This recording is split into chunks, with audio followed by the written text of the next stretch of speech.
Bonjour, je suis Grégory Barbier et voici les grands crimes de l'Est. On l'a surnommé le vampire de la Hart, du nom de la région alsacienne où il a sévi. René Kueni se disait hanté par des pulsions maléfiques, ce qui va le pousser au pire crime. Une atmosphère étrange enveloppe Mulhouse. Dans la journée de ce 20 juillet 1937, la rumeur insistante fait le tour des quartiers en quelques heures. La guillotine a été aperçue en ville. Des passants ont vu un fourgon du ministère de la Justice et dès la fin de l'après-midi, des curieux se pressent devant les portes de la prison. C'est là, dit-on, que doit avoir lieu l'exécution. Au fil des heures, la foule devient plus dense.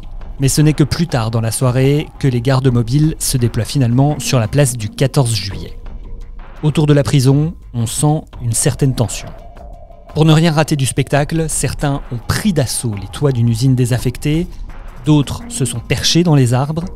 Les plus nombreux se pressent devant l'établissement pénitentiaire. Dans quelques heures, un homme sera exécuté ici pour des crimes atroces qui ont profondément heurté l'opinion publique. Pour comprendre cet engouement, retour 3 mois avant, le 28 avril 1937. Devant la cour d'assises du Haut-Rhin à Colmar, la foule, déjà, s'agglutinait aux portes et la police avait du mal à maintenir l'ordre.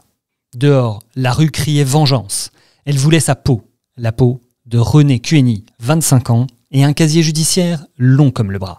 Ce petit homme, au physique ordinaire, teint pâle et cheveux sombres, avait eu maille à partir avec la justice dès l'âge de 15 ans. Un vol de portefeuille, puis un cambriolage, et plus tard, de graves affaires de mœurs. Aîné de 9 enfants, il avait grandi dans une famille rongée par l'alcool. Sans emploi fixe, il traînait sur les routes de campagne et dans les bois, se baladait la plupart du temps à vélo, acceptant ici et là un travail de journalier.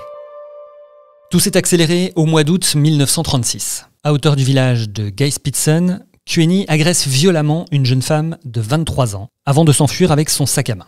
2 semaines plus tard, pas très loin, dans la commune de Sausheim cette fois, il s'en prend à une dame de 62 ans qui cueillait des fleurs dans une prairie. Il l'avait d'abord consciencieusement rouée de coups, puis avait abusé d'elle et volé sa montre. Un autre jour, Kueni, qui habitait Rixheim, se promène comme à son habitude à bicyclette quand il tombe sur 2 fillettes qui jouent dans une rue de Mulhouse. Et cette fois, il va basculer dans l'horreur. Une force maléfique à l'intérieur de sa tête et de son corps. Une force irrépressible l'aurait poussé à agir. C'est en tout cas ce que René Kueni tentera d'expliquer plus tard. Il aborde les petites filles en leur demandant si elles savent où ils pouvaient trouver un bureau de tabac. Une voisine assiste à la scène. Il fait chaud, le cycliste a l'air plutôt inoffensif. Janine a 9 ans. Elle grimpe sur la bicyclette de Kueni sans hésiter, sans poser trop de questions. Elle a confiance. Et puis, l'homme a promis de la ramener tout de suite. Sa petite sœur ne restera donc pas seule longtemps. Elle n'est finalement jamais revenue. Les parents se sont rendus à plusieurs reprises au commissariat pour presser la police de tout mettre en œuvre pour retrouver leur petite fille. Mais sur le terrain, l'enquête n'avance pas, malgré les postes de contrôle, les interrogatoires et la fouille systématique des alentours. À peine 24 heures après l'enlèvement de Janine, une deuxième fillette disparaît. Jacqueline est âgée de 7 ans. Elle remonte la route de Rixheim avec Madeleine, une amie du même âge qu'elle. Les enfants veulent rejoindre le père de Madeleine, qui est censé venir à leur rencontre. Mais à la hauteur d'une gravière, c'est sur René Kueni qu'elle tombe. Il propose aux 2 fillettes de les prendre sur sa bicyclette pour les rapprocher. Elles acceptent la proposition, mais en chemin, quand elle voit le vélo de son père, Madeleine saute du porte-bagages. Kueni continue de pédaler. Sur la route, au milieu des champs, il croise une fermière qu'il salue. Plus loin, il fait signe à la femme d'un berger. Avec Jacqueline, assise devant lui, sur le cadre, il se dirige tranquillement vers la forêt de la Hart.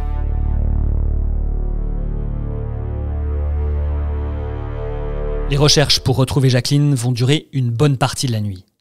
De nombreux habitants du quartier où habitait la fillette participent aux recherches, mais en vain. Ce n'est que le lendemain qu'un agriculteur qui travaillait en lisière de forêt entend des gémissements.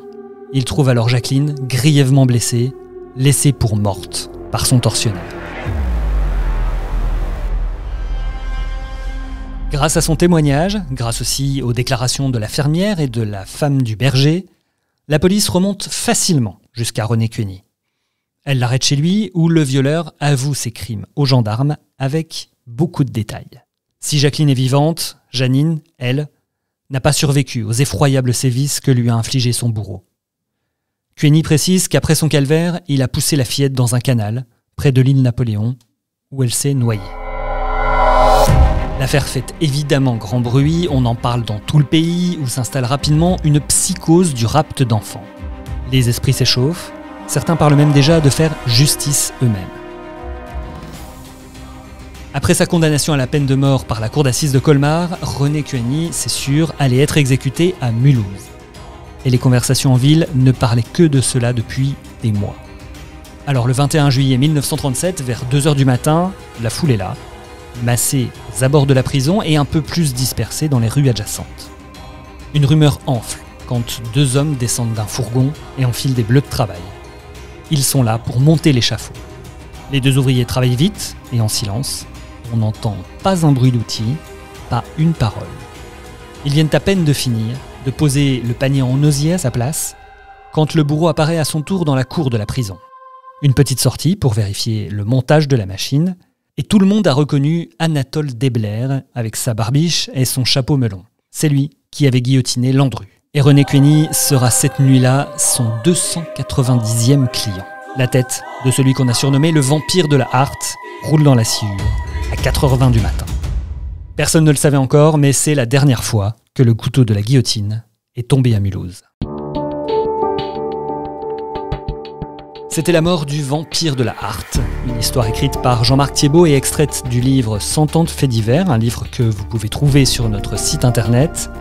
Dans 15 jours, direction la Moselle, avec un drame dans la petite commune de Bazoncourt. D'ici là, continuez à vous abonner sur toutes les plateformes de podcast et continuez aussi à nous laisser des commentaires. À dans 2 semaines.